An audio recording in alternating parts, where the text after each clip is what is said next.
इस पार्ट की स्टार्टिंग यहीं से होती है। लिंगयू ने अपनी तलवार निकालकर किंग यू को दूर फेंक दिया था। इस चीज को देखकर सभी लोग बहुत ज्यादा शॉक थे और मास्टर लिंगयू उनसे कह रहे थे कि ये तुम क्या कर रहे हो। अब इस पर लिंगयू उनसे कहता है कि मास्टर, मैंने कुछ गलत नहीं किया है। पहले ही मैं इसे खुद को चेक करने की परमिशन दे चुका हूँ और अब ये मेरी चीजों को हाथ लगा रहा है। और वैसे भी ये तो दिख ही रहा है कि वो तो सिर्फ एक स्क्रॉल है, लेकिन चलिए फिर भी आप इसे चेक कर लीजिए। तो अब इसके बाद अब मास्टर उस स्क्रॉल को टच करके देखते हैं और कहते हैं कि ये तो एक नॉर्मल सा स्क्रॉल है। मुझे नहीं पता ये किस टेक्निक के बारे में है, लेकिन ये कहीं से भी कोई तलवार या फिर कोई धारदार चीज तो नहीं लग रही, इसीलिए इससे किसी को भी चोट नहीं पहुंचाई जा सकती। और अब वो किंग यू को लिंगयू से माफी मांगने के लिए कहते हैं और फिर किंग यू भी उस स्क्रॉल को चेक करने के बाद लिंगयू से बर्ताव के लिए माफी मांगता है और कहता है कि मुझे माफ कर देना, मुझे तुमसे इस तरह बात नहीं करनी चाहिए थी। लेकिन लिंगयू ने इस पर उससे कहता है कि उससे मेरे सामने घुटने टेको तो ही मैं तुम्हें माफ करूंगा। मगर अब वो मास्टर लिंगयू से कहते हैं कि थोड़ा ज्यादा नहीं हो रहा, मेरे हिसाब से तुम्हें इसे माफ कर देना चाहिए, वैसे भी ये तुम्हारा साथी डेसिपल है। लेकिन अब लिंगयू उनसे कहता है कि मैं कुछ गलत नहीं कर रहा हूँ। मास्टर, आपने भी तो इसका बर्ताव देखा था और वैसे भी अगर मेरे पास गलती से भी कोई स्वॉर्ड मिल जाती तो जो कि भले ही मैंने यूज भी न की होती तो भी ये मुझे माफी मंगवा कर ही रहता, वो भी घुटनों पर लाकर, इसीलिए अब मैं भी बस वही कर रहा हूँ। अब लिंगयू के साथ बाकी सभी स्टूडेंट भी कह रहे थे कि लिंगयू की कोई गलती नहीं थी, इसीलिए किंग यू को उससे माफी मांगनी ही चाहिए। तो अब उन सबकी बात सुनकर मास्टर भी किंग यू से माफी मांगने को कहते हैं, जिसके बाद किंग यू लिंगयू से माफी मांगता है। अब लिंगयू ने पहले ही उससे अपना स्क्रॉल वापस से ले लिया था, तो अब वो अपनी बाकी चीजें भी उठाता है और वहाँ से चला जाता है, क्योंकि अब उसका मैच तो हो चुका था। अब यहाँ पर मास्टर किंग यू को भी वहाँ से भगा देते हैं और कहते हैं कि मुझे तुम पर लानत है। इसके बाद अब मास्टर आगे आते हैं और कहते हैं कि आज का ये राउंड यहीं पे खत्म होता है, तो जितने भी स्टूडेंट्स इसमें सिलेक्ट हुए हैं उनको कांग्रेचुलेशंस, और जो नहीं हुए हैं वो उदास ना हो बल्कि और मेहनत करें, तो अगले साल फिर से इस कंपटीशन में आप हिस्सा ले पाएंगे। वैसे इसका नेक्स्ट राउंड 15 दिन बाद स्टार्ट होगा, तो इसलिए जो सिलेक्ट हुए हैं वो और ज्यादा प्रैक्टिस करना स्टार्ट कर दें। इसके बाद हम लिंगयू को देखते हैं जो कि अपने घर पहुंच चुका था और अभी अपनी उस टेक्निक का यूज कर रहा था जो कि उसने अभी किंग यू पर यूज की थी। वैसे इस टेक्निक में अभी वो बिल्कुल भी माहिर नहीं हुआ है और ना ही उसे परफेक्टली पता है कि इसे किस तरीके से यूज करते हैं, मगर जब उसने इसे पहली बार यूज करा तब उसे ये टेक्निक थोड़ी अच्छी तरीके से आ चुकी है, इसीलिए उसकी प्रैक्टिस करता है और दूर से ही अपने टाइगर फिस्ट को थर्ड ग्रेड के साथ पंच करता है, जिसके बाद उस पंच की पावर से वहाँ पर लगे सभी पेड़ हिलने लगते हैं। साथ ही तभी वहाँ पर जुआन आ जाता है और कहता है कि ये अटैक तो बहुत ही मस्त और पावरफुल है। अब लिंगयू उसे वहाँ देखकर थोड़ा शॉक था। वो उससे पूछता है कि आखिर तुम यहाँ पर क्या कर रहे हो, तो इस पर वो बताता है कि वैसे तो मुझे अभी भी बहुत से काम थे, इसीलिए मैं अभी नहीं आने वाला था, लेकिन तुम्हारे लिए एक लेटर आया है जो कि गलती से ओल्ड मैन के पास चला गया था, क्योंकि पोस्टमैन को नहीं पता कि तुमने घर शिफ्ट कर दिया है, इसीलिए अब मैं वो लेटर से ले आया हूँ। अब लिंगयू उस लेटर को देखकर थोड़ा शॉक था। वो पूछता है कि आखिर मुझे किसने लेटर भेजा होगा, तो इस पर वो जुआन कहता है कि कहीं ये कोई लव लेटर तो नहीं है, पर अब लिंगयू फालतू बातें ना करने को कहता है। वैसे अब वो सच में पूछता है कि आखिर ये लेटर किसका है, तो इस पर लिंगयू उससे कहता है कि ये तो मुझे भी नहीं पता। अब इसके बाद वो उस लेटर को देखता है और फिर कहता है कि अरे ये तो उसका लेटर है।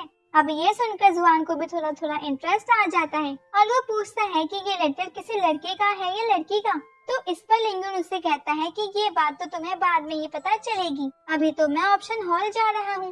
अब जुआन कहता है कि मैं भी तुम्हारे साथ चलता हूँ, वैसे भी मुझे सेक्ट की तरफ से एक टास्क मिला है कि मुझे ग्रीन स्टील स्वॉर्ड सेक्ट में ले जाना है, तो मैं उसी को खरीदने जा रहा था।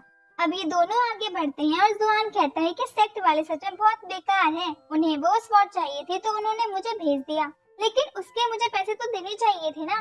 वैसे अब उन लोगों की आदत सी पड़ गई है, वो हर बार ऐसे ही करते हैं। अभी तक मैं करीबन अपने आधे साल की सैलरी जला चुका हूँ उनकी चीजें लाने में, लेकिन उन्होंने मुझे एक का पैसा तक नहीं दिया। अब इस पर लिंगयू उससे कहता है कि ये तो गलत बात है।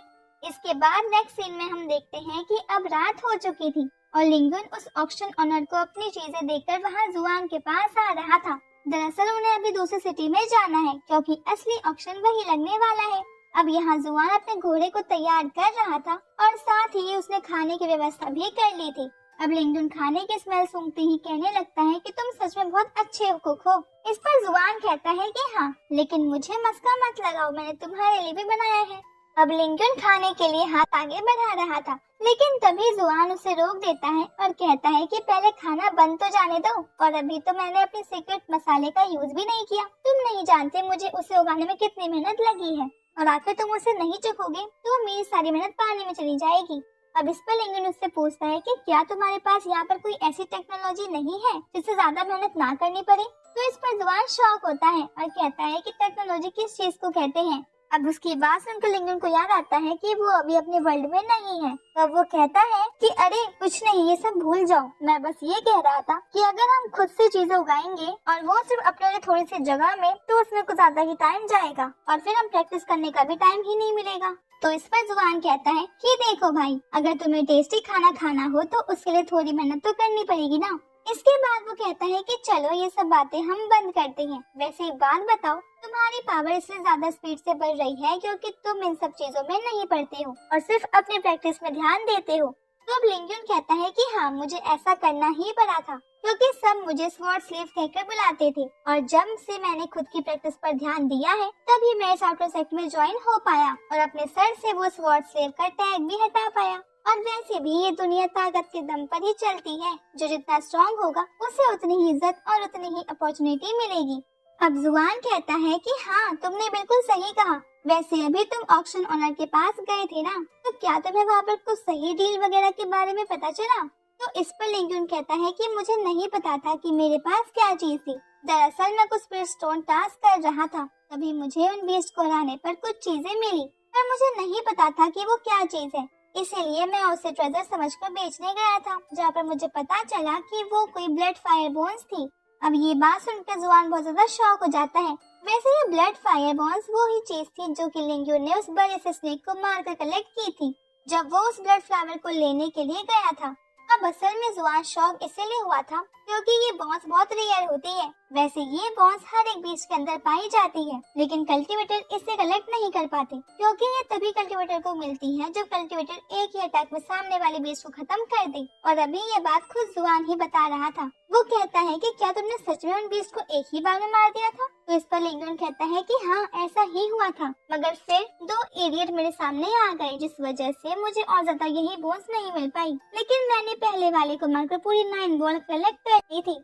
अब ये बात सुनकर जुआन फिर से बहुत ज्यादा शॉक होता है। वो कहता है कि इसका मतलब अब तुम तो अमीरों की गिनती में आना चालू हो गए होंगे। पर अब लिंगयुन कहता है कि क्या पता भाई, ये मुझे नहीं पता, पर वैसे मैंने वो बोन्स बॉस को दे दी थी। दरअसल ये बॉस का मतलब शायद उस ऑक्शन के ओनर से है, पर उसे हम आगे के पार्ट्स में ही देखेंगे। तो अब लिंगयुन कहता है कि मैंने उसे बॉस को दे दी है, जिस पर जुआन शॉक होकर कहता है कि क्या तुमने सारी की सारी उसे दे दी? तो इस पर लिंगयुन उससे कहता है कि नहीं, मैंने थोड़ा दिमाग लगाया और मैंने सोचा कि अगर मैंने सारे उसे ही दे दी तो ये गलत होगा, इसलिए मैंने उसे सिर्फ 4 बोन्स ही दी है, और साथ ही मैंने उन्हें कह दिया है कि अभी तुम इन्हें रखो और बाकी की बोन्स मैं तुम्हें ऑक्शन के बाद दे दूंगा। वैसे इससे अब हम थोड़े सेफ हो गए हैं। अब इस पर जुआन भी कहता है कि हाँ, तुमने बिल्कुल सही किया। अब लिंगयुन उससे कहता है कि कहीं तुम्हें देर तो नहीं हो रही है, क्योंकि पहले तुम बहुत जल्दी में थे और अपना घोड़ा रेडी कर रहे थे। तो इस पर जुआन कहता है कि हाँ, तुमने अच्छा याद दिलाया, मुझे यहाँ से निकलना है, वैसे भी मुझे बहुत जरूरी काम था।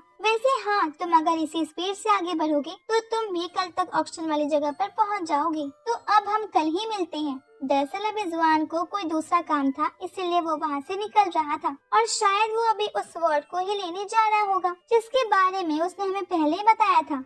अब इसके बाद हम देखते हैं कि अब जुआन के जाने के बाद यहाँ पर लिंगयुन सोचता है कि अभी उसके पास थोड़ा टाइम है सिटी की तरफ निकलने के लिए, इसीलिए या तो उसे रेस्ट कर लेना चाहिए या फिर थोड़ी सी कल्टीवेशन कर लेनी चाहिए। पर फिर वो अब अपने स्क्रॉल को ओपन करके देख रहा था और सोच रहा था कि टाइगर और रोज वाली बात तो मुझे बिल्कुल अच्छे से समझ में आ गई, लेकिन आगे ये स्क्रॉल पूरा खाली क्यों है? क्या यहाँ पर कोई और दूसरी चीज आएगी? पर अब जब वो ये सोच ही रहा था कि तभी उस खाली जगह से एक एनर्जी बाहर निकल कर आती है। वो एनर्जी के साथ एक तलवार भी निकल कर आ रही थी, और अब वो तलवार हवा में आ जाती है। ये चीज देखकर लिंगयुन भी बहुत ज्यादा शॉक था और अब वो सोचता है कि जब मैंने पहले इस स्क्रॉल को 2-3 बार खोला था तब ऐसा कुछ नहीं हुआ था, और अब अचानक से वो तलवार लिंगयुन के ऊपर अटैक कर देती है और लिंगयुन उसे रोकने की कोशिश करने लगता है। वैसे लिंगयुन ने भी अपनी तलवार निकाल ली थी और उसे एलर्जी के साथ कंबाइन भी कर लिया था, मगर अब वो तलवार खुद ही स्वॉर्ड स्ट्राइक का यूज करके लिंगयुन की तरफ अटैक करती है।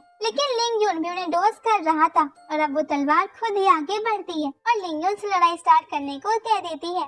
वैसे इस चीज में लिंगयुन को बहुत प्रॉब्लम हो रही थी और हम देखते हैं कि उस तलवार की एनर्जी भी बहुत ज्यादा है और वो लिंगयुन को अभी अपनी तलवार तक उठाने नहीं दे रही थी। अब तभी वो तलवार अपने आप ही पीछे हट जाती है और उसकी सारी एनर्जी एक जगह पर जमा करने लगती है और इसके बाद हम देखते हैं कि वहाँ पर एक आदमी आ चुका था जो कि आते ही कहता है कि आखिर वो फ्लावर कहाँ है, और इतना कहकर अब वो तुरंत ही अपनी उस तलवार को लिंगयुन की तरफ भेजता है और उसकी वो तलवार लिंगयुन के चेस्ट से जाकर टकराती है और अंदर ही अब्सॉर्ब हो जाती है और साथ ही लिंगयुन के आसपास फूल की पंखुड़ियाँ उड़ने लगती हैं। यहाँ पर लिंगयुन कहता है कि ये तो मार्शल आर्ट है और अभी वो ये चीज देखकर बहुत ज्यादा शॉक था, मगर तभी ये पार्ट ये भी खत्म हो जाता है